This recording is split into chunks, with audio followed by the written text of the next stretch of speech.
The U.S. Senate is out this week, and when senators return to Washington, they'll have a full plate discussing everything from Greenland to education and the economy. Right now, we are happy to welcome to the program Senator Mazie Hirono to talk about some of these issues. Always nice to have you here. Good morning. To be back. Welcome home. Thank you. I'm sure it's nice to take a break. So many big issues taking effect on the state capitol, and a lot of tension there between the parties. It doesn't stop. No, it doesn't. One of the things I know has been on your to-do list has been education. We're talking about dismantling the DOE and everything, and what is happening on that front right now? I've been focused on education nationally, and of course as it impacts Hawaii for quite a while now, because we have a regime that is busy trying to eliminate all federal support for education.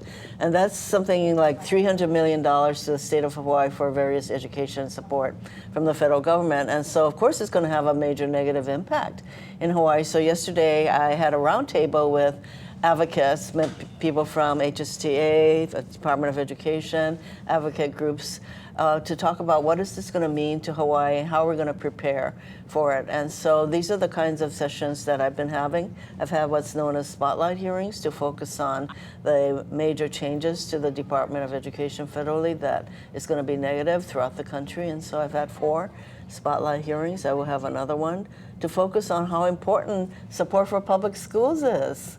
Well, we have the state legislature about to start today, and one of the questions hanging on the balance is federal cuts and how much is that going to affect in affordability and cost of living here at home.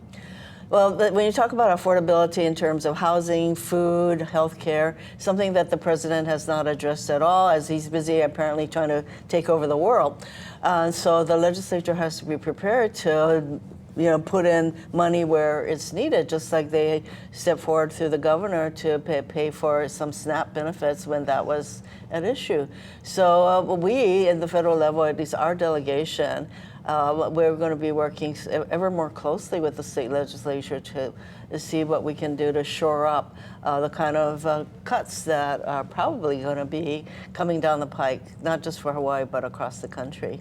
Some of the issues that led to the budget stalemate and the shutdown of the government, of course, had to do with health care. Yes. Where does that stand? What's on the slate for the Senate? The U.S. House voted for a 3-year extension of the Affordable Care Act tax credits that millions of people in our country rely on. And on the Senate side, Chuck Schumer, the Democratic leader, tried to get that on for a vote, and the Republican leader said, I have no intention of bringing that to a vote, and therefore millions of people in our country are going to go without health care, including people in Hawaii. And that's really terrible, because health care is, in my view, it's a right, not a privilege.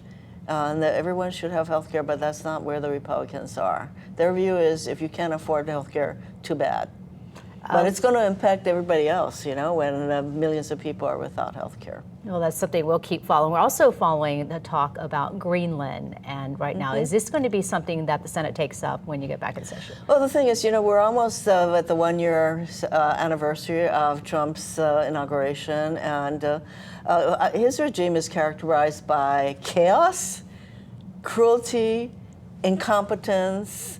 Ours is a government of checks and balances, and you expect some checks on the president where he might think, maybe I should ask Congress before invading Greenland or invading Venezuela, but that's not where he's from. He thinks the rule of law doesn't apply to him. Checks and balances, you have Congress that puts some limits on the president. You have Republicans in Congress who are not doing anything of the kind. And then you have the courts.